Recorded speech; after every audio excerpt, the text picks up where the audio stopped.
wanted to ask Alan, with the Yeah. week with the week that's in it, what's it like not being involved? What's it like being outside the bubble? It's probably hit you at different stages in the last few months, but I'd imagine it hits hard enough kind of this week.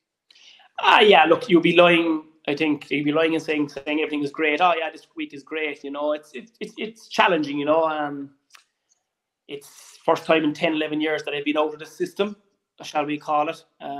Again, you wouldn't miss it as much maybe during the winter, but it's now when you look out the window and the weather's getting a little bit nicer. You go on social media, you see all the championship talk, you know, what's the Cork team going to be named, who's going to play against Limerick or whatever, you know. So it is challenging, but look, at the same time, I'm content with my decision, you know. They always say the first year is always the hardest when you step out of that bubble because you're so engrossed in it. But look, luckily enough for myself, I have been busy over the last number of months doing various things. But look, of course, the itch will be there when you're going out to Walsh Park.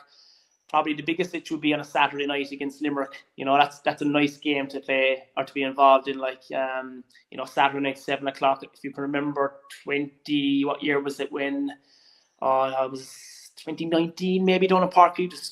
The weather down there 7 o'clock. 18. Galan got sent off. Yeah. Yes, I didn't want to say that. But yeah, look, the itch will be there, obviously, you know. But look, that's part of it. I did 10 or 11 good years, you know. So I'm looking from a different perspective now, and looking at it from a supporter, and just looking at different things. But look, obviously this week's a little bit challenging. But look, such is life and such is sport. And Alan, like, because of like you had a lot of injuries, very unfortunate because, you know, at times you were playing brilliant stuff. If you could go back to like when you were 17, 18, is there anything you'd do differently? I know you probably played a lot of duel at different times. I wonder if you could go back, would you have maybe just played focused one only, or was that just not a factor even? I don't think it was a factor. You have to remember too, like I teach fellas who in school who are 17, 18, and you forget they're only 17 and 18, you know. At that time you wouldn't. Like I remember when I first started playing with Cork in 2014, I'd play a Munster Championship game against Kerry on a Wednesday night down in Tralee, and then I'd be on the bench or I'd start against, I think it was one game was a Wexford League game, for example, in Park. No problem. Quick turnaround, 2 games in a week, like, or in a short space of time. So that probably wouldn't be a factor. Probably, again, just the type of player maybe that I am.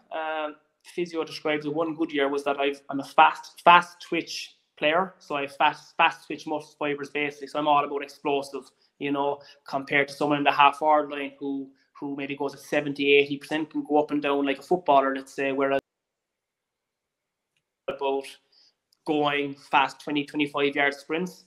So, yeah, look, I had my fair share of injuries, obviously, and maybe just a little bit unlucky as well, unfortunately. But look, as I said, I got 10 years out of it. I would have obviously liked to have continued on. I'm not going to lie, I'd still like to be involved, still like to be playing, but you know, I reviewed last year when we finished up with Limerick, or the last game against Limerick in the Gaelic grounds, and I just had that sense. I spent that maybe a little bit extra on the field after last person to leave the jet. I just had a little bit of a sense that, and I'd review every year. At the end of every year, I'd have my diary and I'd just review it.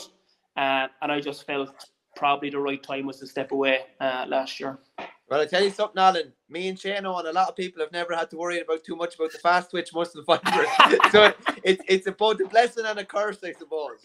Yeah, it is. You know, so never go fast enough to get injured.